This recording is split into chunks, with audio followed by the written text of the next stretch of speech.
अभी तक हम लोगों ने आदिकाल में जो सिद्ध साहित्य था उसके बहुत ही महत्वपूर्ण 25 प्रश्नों को देखा, समझा।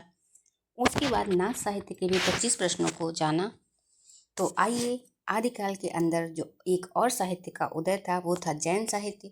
अब उसके भी 25 प्रश्न कवर करते हैं जो कि परीक्षा की दृष्टि से बहुत ही महत्वपूर्ण हैं।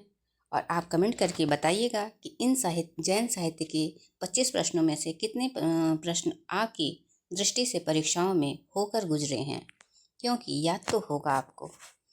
जैन साहित्य किस काल से संबंधित है? तो जैन साहित्य आदिकाल से संबंधित है। जैन साहित्य किस भाषा में प्रमुख रूप से रचा गया है? तो जैन साहित्य की भाषा प्राकृत एवं अपभ्रंश थी। जैन साहित्य का प्रमुख स्वरूप क्या था? तो जैन साहित्य का प्रमुख स्वरूप था धार्मिक एवं नैतिक साहित्य। जैन साहित्य किस धर्म से संबंध रखता है? तो जो जैन साहित्य है वो जैन धर्म से संबंध रखता है। जैन साहित्य की भाषा शैली कैसी थी? तो जैन साहित्य की भाषा शैली तात्विक और कथात्मक थी। जैन कवियों ने किस छंद का अधिक प्रयोग किया? तो जैन कवियों ने छप्पय छंद का अधिक प्रयोग किया। जैन साहित्य में प्रमुखता किस तत्व को दी गई है? तो जैन साहित्य में जो प्रमुखता दी गई है वो है अहिंसा और नैतिक उपदेश का। हिंदी का आदि काव्य किसे माना जाता है? तो हिंदी का आदि काव्य पौंचरित को, जिसे जिनसेन ने लिखा है, जिनसेन सूरी ने पौंचरित की रचना की है, उसी को हिंदी का आदि काव्य माना जाता है। पौंचरित किसने लिखा? तो पौंचरित की रचयिता है जिनसेन आचार्य।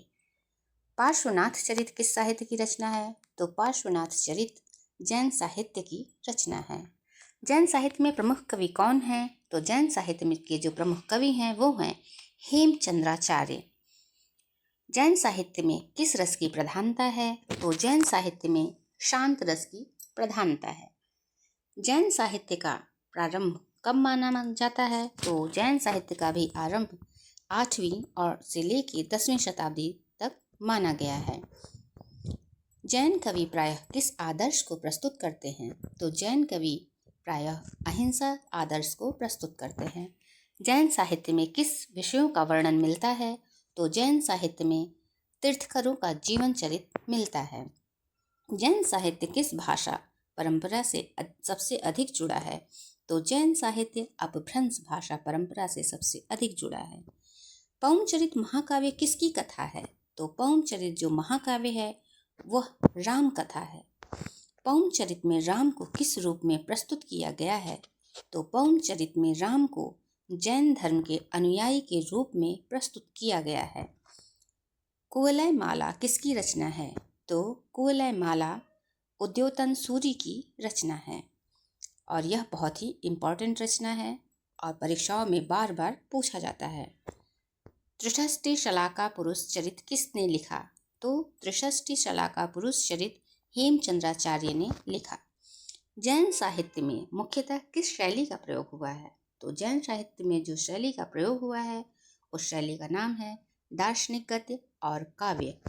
जैन कवियों की रचनाएं कहाँ सुरक्षित हैं? तो जैन कवियों की रचनाएं ग्रंथ रूप में सुरक्षित हैं।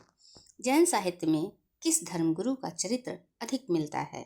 तो जैन साहित्य में महावीर स्वामी का चरित्र अधिक मिलता है। जैन साहित्य की सबसे बड़ी विशेषता क्या है?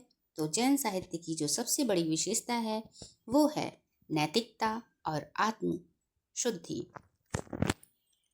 इसी के साथ जैन साहित्य से संबंधित आपके अब जो लास्ट प्रश्न आ रहा है आपका 25वां,